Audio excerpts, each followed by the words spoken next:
There we go. Are they doing it? So they're starting aggro. Yeah, he's starting bottom here for Alliance. Because that's what we've seen a couple times with these, with the Crystal Maidens, just to put pressure at the start. Yeah, Let's see how it is. We have. I mean, I think that's on top. I think this is the way to do it. I think, you know, if you're Alliance, you're looking at the fact that aQua's on Terrorblade. You want to mess with the Terrorblade as soon as possible. These teams know each other. Obviously, from what we're all saying from all these iterations that they've played together. So the ward's already down. They're expecting this type of aggro play. Look at Charlie. Look at that save. No, he sticks to the lane, but he doesn't want to get caught out walking over. He'll die behind the lane if he does walk over. Yeah, Stamanen was ready to go. Yep. Let's see how it plays out. So immediately they're going to swap. They don't get the first blood. And we're going to have that CM juggling versus Grimstroke DK. All right. Pretty battle intense. Lots of trading back and forth. Got to make sure they secure those range creeps on the side of Alliance, because just have to watch out versus DK. When he went Breathe Fire first, I guess he really wanted to try to secure that range creep, which he did get. But that does mean you don't have stun level 1 to prevent the last hits of a hero like Juggernaut that we've seen a lot of times. Which support's having more fun up here, do you think, Stamanen or Hanskin? I think they're both having quite a bit of fun. You trade pretty evenly with these two? Yeah, I guess Stamanen would have a little bit more fun because you have kill threat constantly on either Hanskin and S4 if they make like one mistake step. Yep. So as we've seen these CMs, you know, you get both of your spells at 1 and 2, and you just have plenty of mangoes to spam out. I'd say Stamanen has a little bit more fun as a support. Yeah, we saw the other day Stamanen on the CM. He was having a great time. He was unstoppable, right? He was like 6-0 or something. He was killing people. I mean, you see this man, you know, he picks up all the mangoes and he just goes spam, spam, spam. And it's highly effective. Yeah, and Limp is doing excellent in the mid lane right now. Even gets range creep denies. I think. Oh, damn, yeah, what's going on here? 9 for 2. I think he got 2 range creep denies, I want to say, too. Yeah, let's put the 4 and 0. Yeah, this is a hot start. A little bit of a mess up by Weeha. I think he torrented trying to just harass Limp, and it caught range creep, so put it in deny range, and he had Tidebringer down. Limp got a really nice deny, and now he's got a good positioning with Flame Guard, too. That's an excellent start for Limp. All right, look at the start of the lanes. Everyone getting their solid farm. Yeah, I mean, top lane. That's going to be a first blood. Ladies and gentlemen, there's the setup. You know, Stamanen, he made the call. He said, Nico, baby, we're going in for the kill. And of course, Nico, baby, no hesitation. He was ready to chase up with the Blade Fury and get that first blood for himself. Bottom, decent amount of harassment onto aQua. But he's got Stick. As we've seen, Stick being picked up even more than ever, I feel like, in these side lanes. But yeah, top, as we mentioned, you know, that's going to be the one that we're watching for all these constant kills. The other ones is just the fun farming. The farm versus farm, the 1v1s. Needs to go for those kills, because on the CS front up top, S4's having the better time in the lane. Now, the Cogs Aramis. He's got the setup on Pexu. Symmetrical's going to try and chase him down. They've got the damage. Crypt Swarm comes in, they'll get the kill. So be able to trade into aQua as well, but his stick charges at the ready. He'll manage to hold his own with the meta. Good old Death Prophet. Always potential kill threat lane, especially with something like Clockwerk. And that is meta use, so when meta's down, he's also a potential to get chased. Limp is crushing it. I was going to say, it doesn't look like it's getting any easier for Weeha. This is going to be a slower start. Of course, as a Kunkka, he's got many ways to catch back up. He'll be able to clear out the jungle quite easily. I haven't seen him obviously get the chance to head back and get any stacks for himself, but highly likely that Alliance will be able to prepare such things for him to catch back up. Yeah, I feel like most of the time when I see this matchup, it's a lot more even. I feel like the Kunkka usually doesn't have, he doesn't have 4 denies against himself. So that first wave or 2, Limp just really crushed it, and now he's got this big advantage. Now we have runes coming out too. We will see, I believe Weeha's going to go for a stack here on his small camp. Oh, here it goes. Well, yeah, Stamanen's getting the jungle stacked. Yep. Oh, he's not going to get the stack, I don't think. Oh, he does? Yeah, yes. That was close, though, yeah. And Stamanen, he's going to be fine. Quick TP out of danger. And Nico Baby is fine on his own when his Jug does leave him. Yeah, he's under no threat from S4. But we are seeing those denies add up. This is, as we mentioned, versus the DK. Even though he didn't get stunned, actually, which is really interesting on the DK. He's able to get the denies. Bottom. Nice bit of a move with the Cogs there from Aramis. He trapped them both in. He'll definitely take down Pexu, and aQua won't be able to chase out Symmetrical, so he himself has to be a bit careful. Very nice Cogs. Alliance getting the kills. and keeping it very close to CS, only slightly behind across all 3 lanes. Not much in it at all, just a couple of CS here and there. Surprised how many, like, Nico Baby hasn't gotten. I know Stomanin left the lane, but like I was mentioning, you know, S4, he didn't have stun skilled up until level 4. So usually when you see these DK offlanes, as I was mentioning, the stun is what prevents a lot of those last hits, and they end up having a lot more denies on the DK. But S4 has just had excellent lane control. So 28-9 to the 17-2. That's quite a disparity. Yeah. Be interested to see which way we see the stats go, because yeah, Stomanin's been doing a great job of pretty much stacking all the camps at least twice so far. We'll see even Nico Baby with Blade Fury or Weehar with the Tidebringer will be able to clear those up. Yeah, he's pinging it right. He's like, there's a 3x, you know, maybe Nico Baby's like, hey, I'm not having the best type of farm, but he's probably okay, no worries. Yeah, he'll catch straight. He'll catch up. I even have a stacked pull, so now he can reset positioning of the lane, so Nico Baby can farm under tower easier. Some good stuff from Stomanin. Yep. Still prepping you. That Jug to have that good farm. Looks like Weehaz might be the one to take it, and maybe even set up for a kill. They saw Hanskin walking in. Yeah, it should be an easy one if they catch vision of him. He's gonna make him work for it. I was gonna say, yeah, Weehaz hunting in the trees. He thinks that he's gone to hide around there, but Hanskin kept moving. So that'll keep Hanskin safe. They won't find him. And where's the rune gonna be? We see the triple check from Alliance, checking bottom to regen. Generation.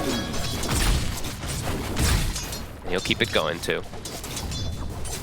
They've got to make sure that Limp doesn't get his hands on any of these aggressive runes early, otherwise he'll be sweeping across the map looking for action. Yeah, he can ease, like, ganking bottom lane is quite easy for the Ember at this point of the game. Ganking the Jug is always a little bit more complicated, but can be done.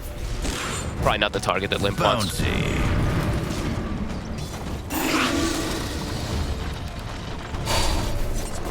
obviously with this information how Hanskin made the move, you would have seen that there's stacks going on. Is there anything Goon Squad can realistically do early with their heroes to try and not allow Alliance to freely farm them, or is Alliance always going to be able to get them? They kill it too fast. Yeah. I feel like they're just going to clear it right now, and there's no way to get there in time. I mean, the one move they could have done is, like, if TB goes kind of like jungle and Enchantress moves up there with the Grimstroke and the Ember. Yeah, you can kind of mess with them. I don't think they want to move the TB out of bottom just yet. Soon he's going to have to, but... They're going to move over now, but indeed, yeah, Blade Fury's Nico Baby's already got it covered pretty much. Still some low creeps. They might be able to snipe. Bottom lane. Hexen will die, but he is able to set up for a trade here. aQua cleans up a kill in return. We'll see Goon Squad step up to the high ground, but Weehar's going to respond. Straight away goes towards Hanskin. They've got the combo. They're bringing down Hanskin, but Weehar's taking heavy damage here from S4 as the Elder Dragon form of Limp with the final remnant jumps across, takes out Weehar.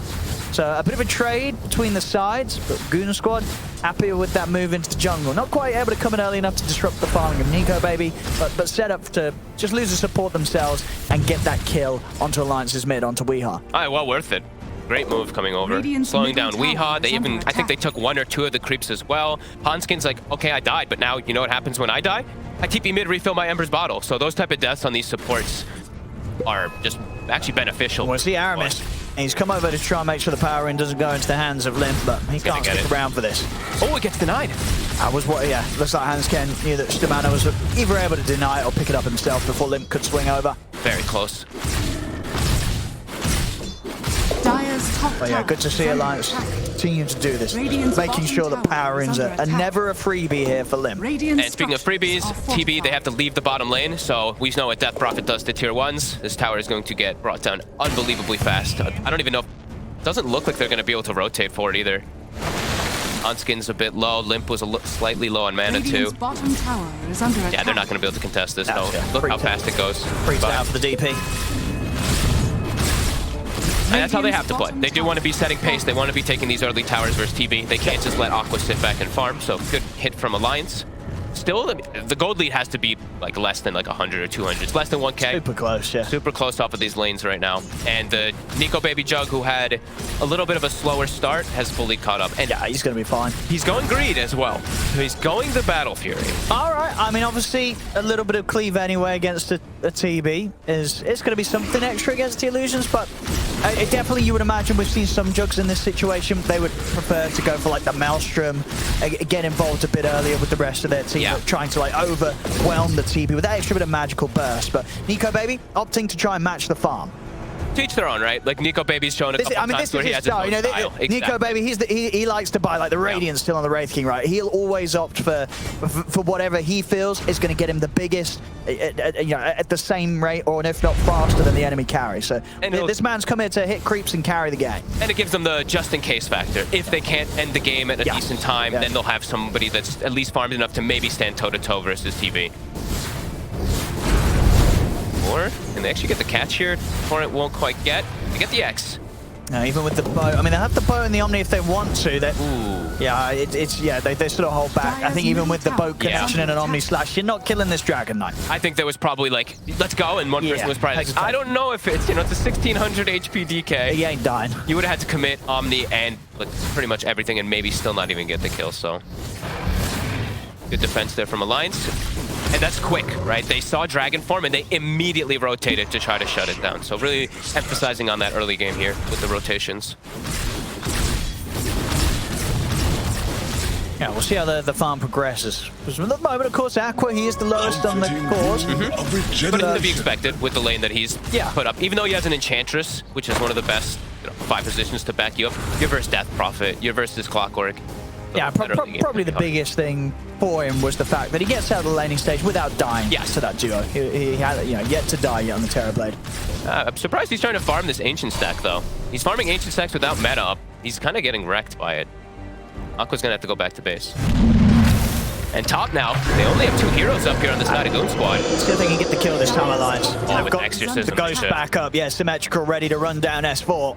Even bringing over Weehaw as well, so there's no escape for S4. Trapped in the trees, Alliance, they'll take him down. And with the Ghosts up, they can grab the creep wave. They should be able to get some damage in onto the tier 1 top as well. So keeping that pressure up, that pace, making sure they're taking these objectives and taking all attention away from Nico Baby's Jug so he's able to freely farm elsewhere. I was about to say, I feel like Pexu has to start trying to hit some towers here with his Enchantress. He gets the Dark Troll Summoner, but Alliance very quick to react. Let's see if Alliance can get a kill out of this, actually. Nico Baby with the Blade Fury is chasing out Pexu. He'll come in with the Omni Slash. He doesn't want to mess with the pass of the Enchantress. So commits, gets himself the kill, and gets back to farming. Oh, with the pace of the game, I mean, who cares, right? Yeah, absolutely. He's able to just go for free Omnis. His team is setting tempo. His top tower. They'll get the tower taken out. They lose the mana again. Well worth it. Yeah, this is progression for Alliance. Yeah, it doesn't get denied. They forced another DK form, so they know DK form is up top. They might even swing some heroes over there just to prevent him from hitting tower. So some solid moves from Alliance so far in this early game. Nico Baby getting absolute free farm. Battle Fury is going to be done any minute now. That's good timing. Good timing with Phase, Wraith Band, with Wand upgraded. It's going to be fun. If the game continues with this sort of control, he's going to stay quite ahead of aQua for quite some time here. It's going to need a big change of pace for Goon Squad to open up the game for aQua to match the farm and get the space that Nico Baby's getting. Yeah, the map is going to start shrinking for sure. Like the tower pressure that comes out, look how fast Alliance is to move around. And as we keep mentioning for Goon Squad, they have a DK for building hitters, but the way that they've been playing around it on the side of Alliance has been very smart. Every single time that he's DK ulted, they've been there just to match it.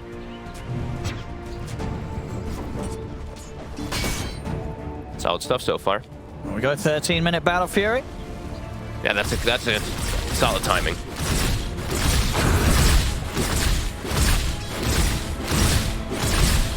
We'll see where he goes next with his build. I think Nico Baby still is very much fan of the S and Y. Y most of the times, yeah, I was going to say that's usually his He just build. likes to stat up. Trying to see if they're going for any other like enabling items. They don't really have they don't have the best heroes for like your Solar Crest and whatnot, like the CM and the Clockwerk. CM can, but they don't have like anybody that really naturally holds one of those items. I guess Drums is pretty good versus the Jug, or for the Jug. Shamanin did get the D ward right. And he'll happily be the one that gets caught out here for Alliance. They got one D ward. Goon Squad, they want to try and find something more. They want to get core really. See what they can get here in mid. They're going to set up with S4. He's straight in. There's the combo. Blink with the X12 immediately on top of Weehaw. They take him down. The reaction's there for Alliance, and they're chasing down aQua. aQua will be able to turn with the Sunder. The Omni Slash comes out. Got over as well. They're going to lose aQua. As he goes down, the Blade Fury is out trapping S4 as well in the cogs. Alliance, they'll take out the 3 of them. They're going to get Pexu as well. The X marks there from Weehaw. dragging back the Enchantress. As Alliance continuing to show very much who's in control of this early game. No funny business. Double buyback at this point in the game. Like, it's 14 minutes. They're like, no, you are not hitting our tier 1. Not happening. Even this, I don't even think Stamanin had much time left on his respawn, but didn't matter. They both just insta buyback for the fight. And that's the meta and the DK form used to try to hit tower again, and it's just immediately met with a full squad of Alliance. Quick reactions here from Alliance. They weren't letting this happen for a moment from Goon Squad. Full reaction, and aQua, it's a nice thunder back up to full HP, but a lovely Omni Slash. Of course, that extra bit of control from Aramis, making sure that nobody escapes them. And look at Stamanin even controlling Limp in the back. Limp has to just jump out of the fight with his Remnant. We actually did not even need to buy back there, but it looked very good, so it looked very good for Alliance. Now they're all in here on the early game Alliance, and it's working out so far. 4K lead already. And Jug, I mean, just look at the difference at the moment. Nico Baby 3K ahead of the farm of aQua. They're going to need some drastic change to the momentum of this game, Goon Squad, to get their Terrorblade into a position where he'll be able to stand tall in the fights, because at the moment it doesn't seem like that's coming anytime soon. No, and it's not easy to kill Nico Baby at any point in the game. They have to line up the stuns like kind of perfectly, right? The DK has to stun into a silence, into an ink swell, and then they have to have the follow-up damage, but he's starting to get quite strong. And it's like, this is like the dream kind of situations for Jug, where it's, guys, I farm Battle Fury, I show up twice, both Omni Slashes net you massive kills. I guess the first one wasn't massive, it was an Enchantress, but the second one was very pretty with the cleave as well. Yeah, and any sort of move away from creeps towards heroes has been very much worth Nico Baby's time so far. And now the timing, you know, we're mentioning this early game, them trying to keep putting the pressure on, keep slowing down the attempts at the TB from farming. BKB's done for Death Prophet, and BKB's about to be done for Weehaw. So the only real way that I see for Goon Squad to come back is to fight. And now fighting into these BKBs feels pretty difficult with your lack of actual team fight. So I feel like Alliance, right now, really strong moment for them. They've got everything online, even a DD in the Kunkka's bottle. And for Goon Squad, it's really hard. They have to try to fight, but I feel like the fights are not going to go their way unless they have a number advantage in most of the situations. Is under attack. But look at top. This is a good move. I like what Pexu's doing. Pexu and S4, they're starting to whittle this top tower down. The Dark Troll Summoner. Level 2 Ghost throughout bottom here for Symmetrical. On the flip side, It's going to be a big push. We're nearly catching as well then with the silence, but Limp's already away, and Weehaw, they'll step back to get a bit of a defense going on the tier 2. Very smart move, right? The Troll was actually killing the tower, and he's able to come in and cleave out most of those annoying Rowley skeletons. They might still be able to finish the tier 2 off. They're also going to have to come and respond to this push from Alliance, because Alliance, they're ready to start stepping up to the high ground, up to the tier 3. 17 minutes, the glyph, or the backdoor is still active. So the Ghosts are going to wear out, so maybe just nothing more than a poke. We'll see if they stick around after the exorcism. They're going to keep threatening, Dire's top tower is under attack. See the jump. Decent opening damage there onto Nico Baby with the fireball, but X-Mark already at the ready. Weehaw can drag him back to safety. And now that they're forced to reaction, Alliance, they'll back off. They know that they're still in control here. They don't need to take the risk of throwing anything away with a little bit too early of a high ground push. Yeah, big moves from both sides, gotta be honest. Like, them taking top tower for Goon Squad is actually quite huge. I mean, it just opens up the map a little bit more for aQua, for Charlie. So that's the one nice thing. And it's also, I think they identified fighting into this lineup is going to get a little difficult. They have to really pick their battles. Very smart for them to have a chance to come back in this game now. Sure. aQua's got to go hard on the farm and just keep his head down and away from Alliance's moves. He needs like 2 more items. He needs to finish Manta, get the Scotty, but then it's also going to be what's the next one up that the Jug's going to have over him. Because he went for the Battle Fury build, it's really paying off. So he's going to maybe get to this timing where it's like, uh-oh, he might have something like a Butterfly or something along those lines where the TB's going to have Manta Scotty, and he's not going to be able to match this Jug in the carry-to-carry matchup. Stamanin ulting some creep waves. I like it. See him forcing the bottom wave. And now, I think Roche is on the menu. I think that's probably the next thing for Alliance to tick off their box, because I think they're really recognizing the team fight from Goon Squad is not going to be strong enough to battle into them. Dire are scanning. And we'll see another D-ward. Stamanin. Was that the 3rd or 4th one, I believe it was? Sorry, I know you pulled it up before. Lovely observer. There's the jump on themselves, or at least try for a quick pick on the Clockwerk. They'll get it. Limp. BKB. He's got the BKB to counter the Terrorblade now. connection from WEU, and he's going to try and run down the Kunkka. Of course, he's not really doing a lot of damage through that torrent buff that the boat buff from WEU, so WEU doesn't care at all. He held his BKB on Weeha too. Yeah, he knows. he knew that there was no damage coming in, and Alliance, they'll just turn and take down Pexit. S4. He still wants to fight. He's going to get the jump in. They've got the chainstone. They've got the lockdown. They've actually got the kill. They're able to jump in. They get the big one. They take down Nico Baby's Juggernaut. Over to the side, Aramis. Nice Shot hook control, shot. pull back into the torrent. They'll take out Limp in return. Beautiful hook from Aramis. aQua, he's still thinking about going in on the fight because S4's ready to lead the way. Jumps him, but WeHard with the BKB held, he still has it safe here. So now pops it, means they can't continue to commit aQua. for him. aQua's trying to go for symmetrical, but the torrent control there. aQua getting over Fear. there, pushback for the sideman. He goes down. S4 and Hanskin are still trying to continue this fight, and it's actually kind of working. I mean, they've cleaned up WeHard. S4 hasn't died. He's still going. He's getting the hits. He's cleaning up. Side. Shamana tries to get him with a frostbite. Finally, S4 will fall, but it's just carnage here from both sides. Goon Squad, they will get the final cleanup as Shamana goes down. Everybody kind of died there. Look at Hanskin's gold. Yeah, who ended up on top of that? Hanskin he had 3,000 gold. He just it's actually insane.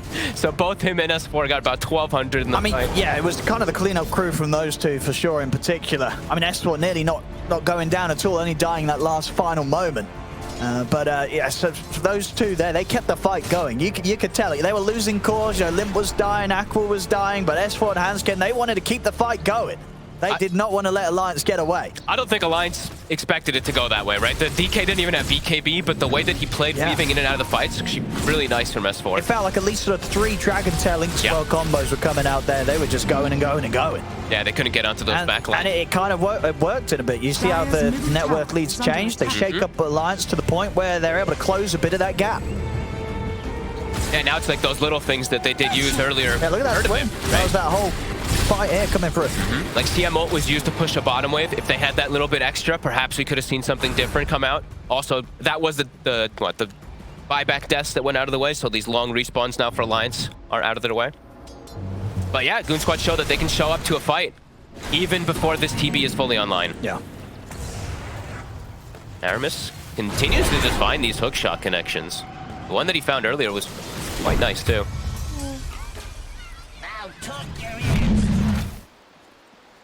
Yeah, very much seeing as well that whilst Nico Baby does have that vulnerability basically with the Blade Fury, not a lot that's going to be hitting through that. If they can catch him with the jump, the DK, there's still a high chance that he gets blown up. Yeah, he's tanky too. I'm surprised how much damage they've done to him.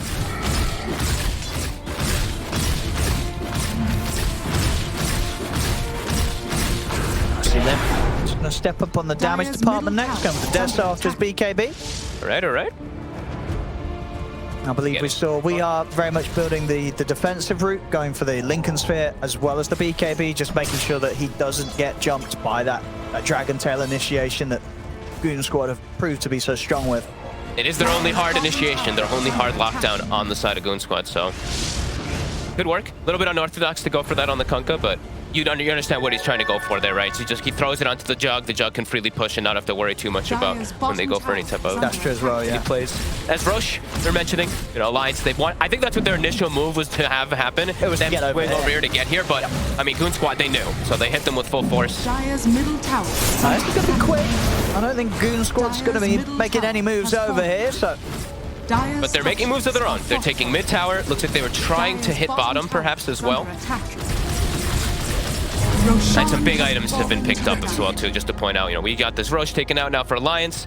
I think the BKB is done now for the DK. We have the Shard plus a Force Staff on Grimstroke, so going to be really relevant in the fight to get these Dispels to block when their BKBs are on cooldown on either DK or Ember. Dire's bottom tower is That's good news for S4. He's got his BKB done because the vessel just got completed by Aramis. Exactly. So very much would be that extra item that could cause an issue for S4's survival in the team fights.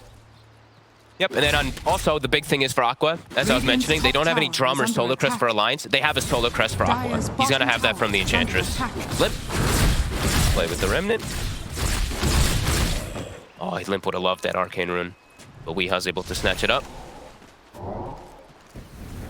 Still very close here, and we see this DK TB, they're starting to catch back up. Radiant's top tower Oh, is for sure, under yeah, attack. S4 is... Yeah, I mean, after that fight, he's super farmed. Yeah. Just being, level with his Terrorblade, level with aQua. This has been a very strong game so far from S4. A fireball, dragon scale. He has a lot of damage.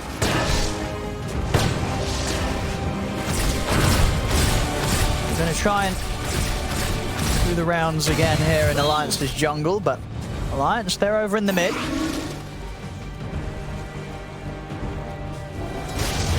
Nico, baby, halfway towards the Skadi here for his next purchase. Okay. He did purchase. Needs to beef up. He wants the stats. He wants to be able to live through that initial burst. Yeah, and it's when TB's in meta form. Yeah. If you hit him once, it's... Yeah, if you get on top of the TB, he's very likely to just die as well. Scotty too.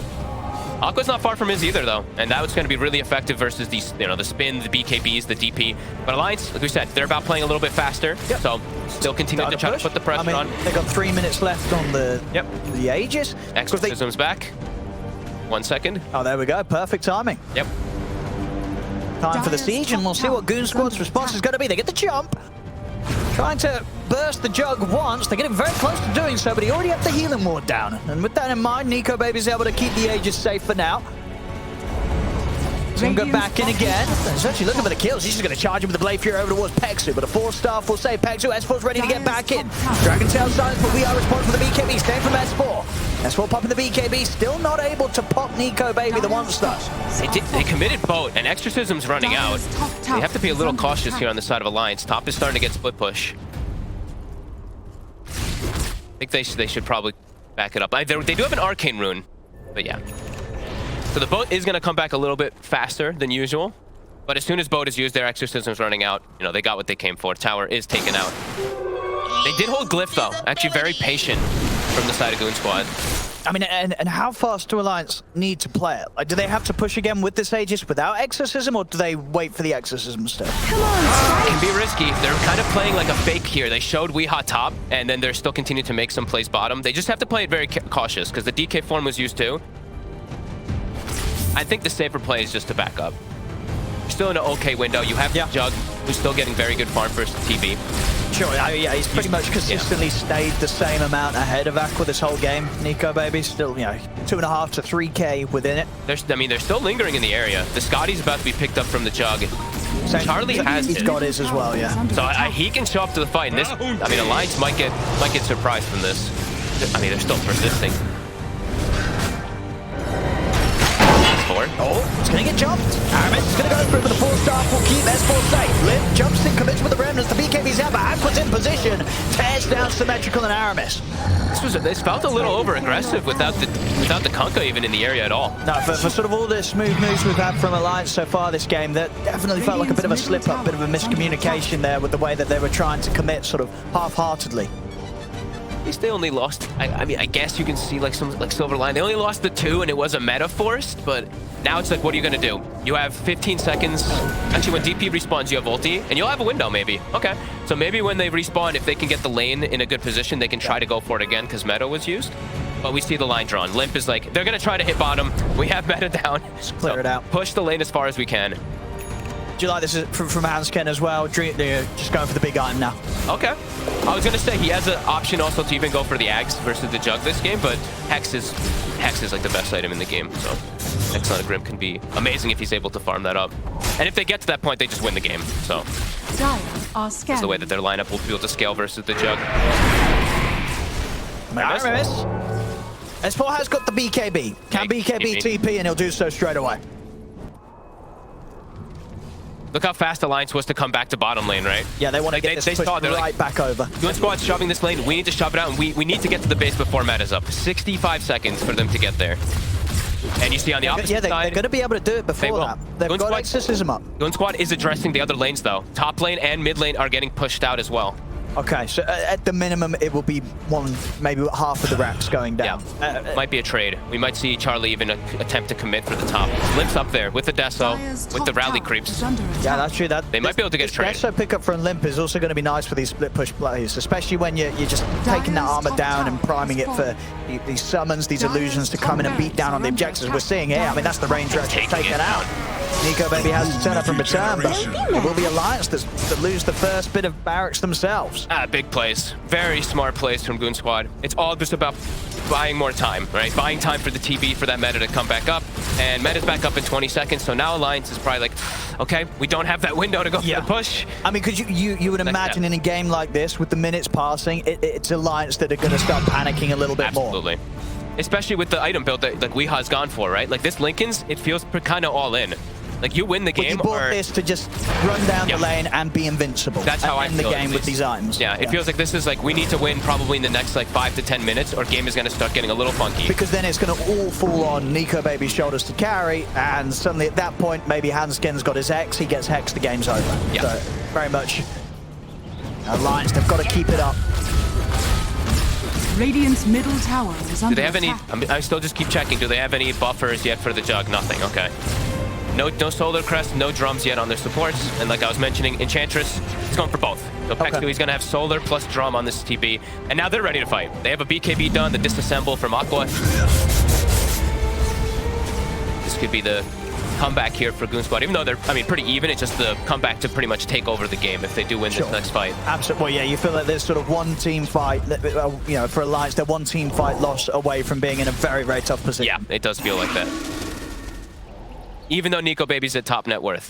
He's got a Basher done, so he's all in. Yeah, he's strong. If he can get him with a good strong. Omni, he'll tear people apart. Let's start charging him with the Blade Fury. Limps in on the back line. S4 trying to get the jump hit with the stun, but Nico Baby's able to turn with the Omni Slash. They're taking down Pexu. He gets over towards S4 as well, but it's not enough. S4's able to get the Dragon Tail off. They'll force Nico Baby to the side. Limp, he's just running him straight down. He knows the Blade Fury's still on cooldown. Limp trying to commit with the BKB, but Limp's low on mana, and he'll get held in position by the hook shot into the silence. Limp will die for that. The healing ward didn't get taken out either. It's like full duration, just keeping everybody up. See, Hansken was desperately trying to clear out the wave. We'll be able to TP away. But this is what Alliance needed. 2 quick kills, good. And now the chance to push. Roshan is up in 30 seconds, so I mean, there's a chance that Goon Squad will be able to contest if Alliance see this in time and go, because they'll have most people up. Might be hard. They're not going to have meta. I don't know, fighting for Goon Squad around that area. If Alliance is set up right now when it respawns, I think they'll be able to get it before. Let's see what Alliance can get here. Might also just try for the push because they have this Ember kill. Yeah, really good fight. Nico Baby's able to get, he's able to survive and able to get his full Omni Slash off. Yeah, it was a little spooky. I mean, we saw how well S4 was trying to get the jump on Nico Baby after the Blade Fury, but couldn't quite close that gap quick enough. Clutch force Steph. I think it was Stomanen who got, I couldn't tell if it was Stomanen or Aramis who got the force to push Nico Baby away from Xwell. It's the full axe now on S4, so he's becoming quite the spooky dragon. Still big. Very, very strong here. Feels like it's anyone's game. Just has to be up to those first goes. And Roche is back up. Alliance has not quite scouted it. How long till meta? Meta is back in 50 seconds.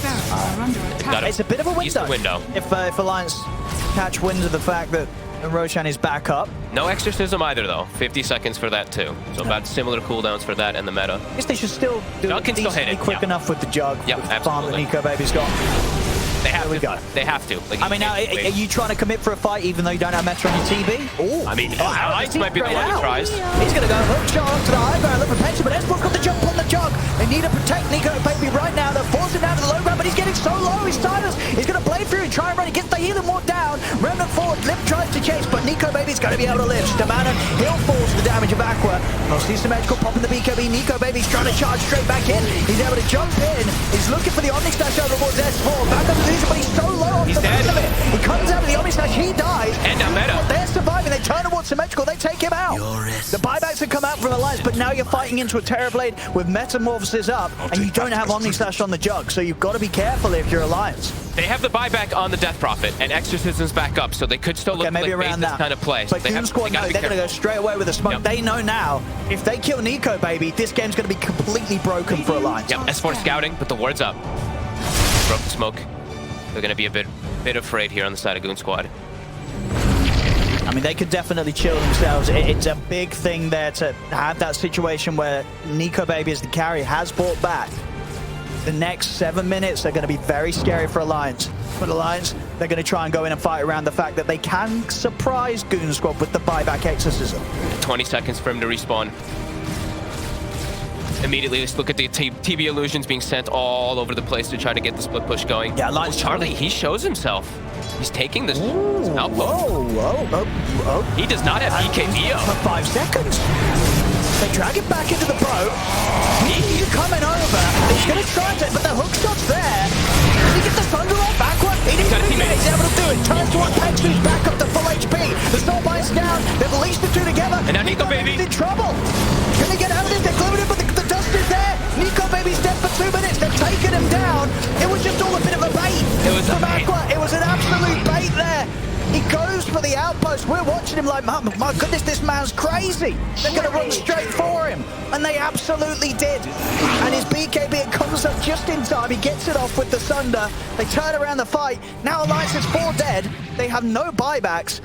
At the least, they're going to suffer significant damage to the base. I mean, we'll do this again. They might lose their whole base, honestly. In all honesty, do you think this was the plan here, or this was a bit of like an unfortunate situation for aQua? There's definitely some communication, though. He still has BKB in a second. Thankfully, his teammate came over because they actually covered themselves decently. He Lincolns the Jug, BKB'd himself on the Kunkka. This is going to hurt for Alliance here. They're losing a set of racks at least, maybe more. Maybe all 3. It might be Megas or the Throne, honestly. It's 60 seconds, no Jug versus its Meta and Solo Crest TB. Now, what a response there from Goon Squad. Huge fight. Rallying together around aQua. Just at the moment that he needed there. You could see why Alliance was looking to play so fast. Yeah, because they felt that was the opportunity, moment. right? You see this Terrorblade on his own, going for the outpost. You've committed with the smoke. You're trying to hit into Goon Squad whilst they're split up. But they couldn't quite take him down in time. And that turnaround from Goon Squad is hitting back hard. It looks like it's going to be Megas. That's just a dead DP. Symmetrical dies immediately. Still has the buyback available. See them coming with the boat over towards aQua. He's popping the BKB. They're looking to finish off the objectives. Or maybe not, actually. They're playing safe here. They don't want to stick around. Limp may be left behind. He's got BKB. See, Iceborne's going to jump back in. He's in straight away with the jump Dragon Tail onto Aramis. They're having to put their BKBs and run here, Alliance. They can't stand to take the fight against Goon Squad whilst they don't have Nico Baby alive. As Alliance, they'll lose a second set of racks here. At the least. And in fact, yeah, top's already been cleaned up. There it is, ladies and gentlemen. Goon Squad, they've got the Megas up against Alliance. All it takes is like one big fight like that. I mean, what a big... If it was a bait, that is a big brain bait. Because it looked a little scary there for Charlie. I mean, I think there is a chance that it is, because you got, unless, you know, aQua is just going like full crazy mode. Because it's the situation, right, where you know Alliance, they're brought back on their Jug, you just split up as a team, Alliance is off the map because they're smoked. They're probably going to make a run for you, especially when you show yourself going for the outpost. So, I mean, it'll be interesting to talk to the players after the series, you know, depending who gets the win, if Goon Squad are able to clean up it and sort of say, you know, was that a bait? Was that the move? Because that was huge. If it was, that was a fantastic play there. It's just secured the mega creeps. And I like whoever made the call as well. Instead, like, they knew Roche was up. That's the thing too, is after they get this kill on the Jug, they knew that Roshan was up, but someone, you know, whoever makes the call of, hey, we can get Megas, potentially end the game, very big call. Yeah, if we just trip up Alliance with that one fight, and that's exactly what they went for. Yeah, it's huge plays.